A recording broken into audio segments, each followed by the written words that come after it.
Hi, in today's video I will show you 5 different finishes you can use on your forehand.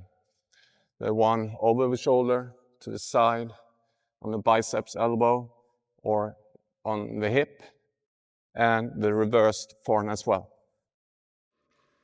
I will also explain when and how to use them. If you're new to this channel, my name is Patrik Broddfelt, a tennis coach in Norway. Let's get started with the old classic one, the one over the shoulder. You can see Djokovic doing this. So this is a regular shot when you're standing behind the baseline and you want to hit high over the net with spin and power. The second one is on the side of the shoulder.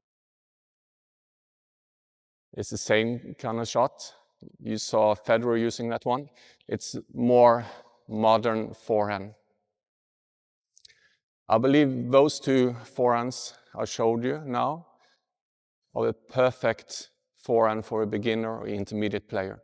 You should also make sure that you're using your left arm in your forehand and catching the racket, especially if you're a beginner or intermediate player. This will allow you more consistency on your forehand.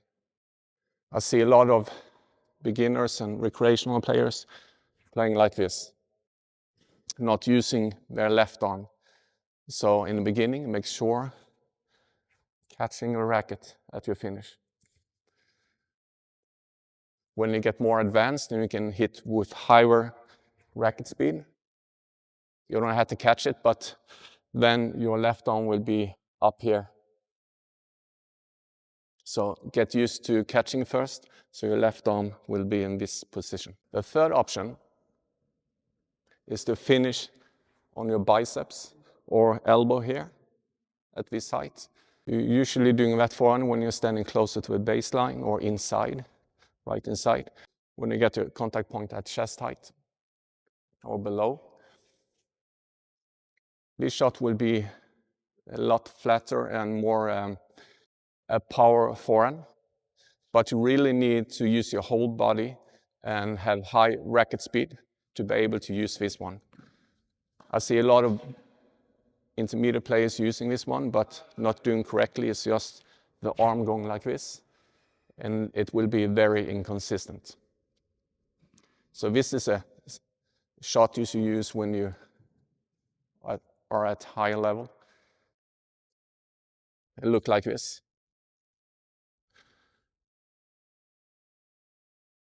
But you can see I'm using my whole body into the shot. And the ball travels lower at the net. So when you're finishing up here, you can get higher margins over the net. But if you're finishing over here, you will hit this high over the net most of the times. So that's something you should consider. So if you want to be more consistent, finish up here. If you want to attack the ball at a higher level, you can finish here if you're standing close. But if you're standing back here, be careful to hit this forehand then, because it will go into the net. The fourth option is to finish at your waist level. So I'm using this forehand if I want to aim short, just over the net, like if my opponent is getting to the net and want to play a volley and standing at the service line. I will finish this way then.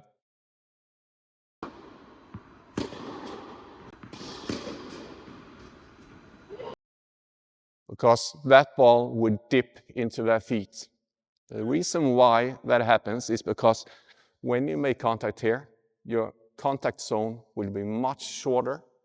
So that's why you want to hit a deep ball when using this kind of forehand.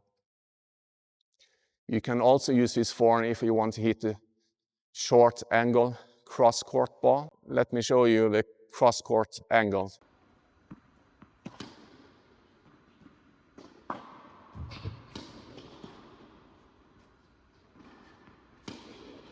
Make sure you're using your whole body. It's not just your arm whipping it. You can also use it on a topspin lob. So I'm pushed back here. I want to hit a lob. Then my contact zone go up and down. push back, up, bend down.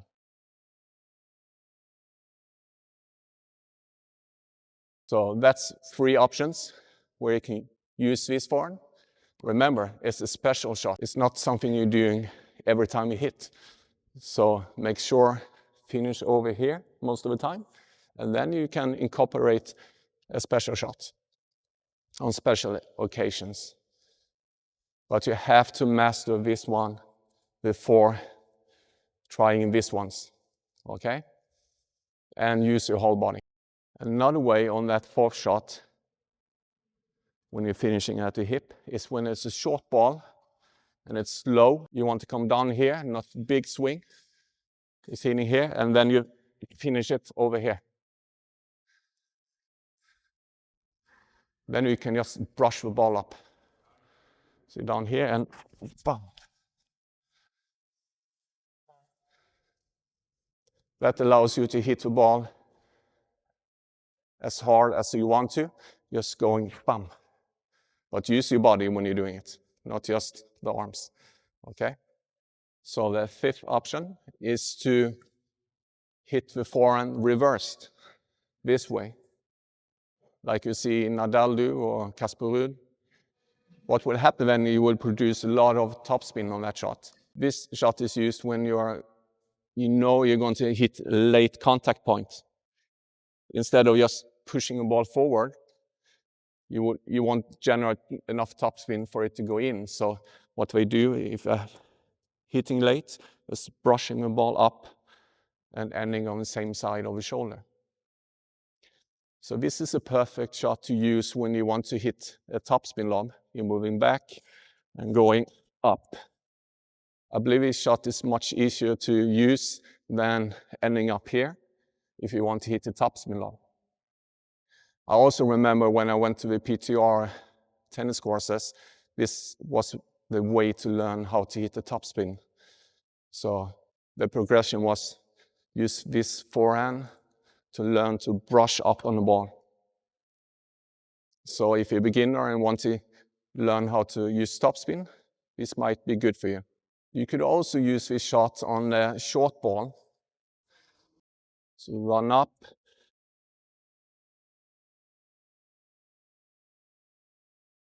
So you can see Casper Ruud using this one. And the reason why is because if you're holding a Western grip more, it's hard to take these low balls. So it's easier for them to just brush the ball up.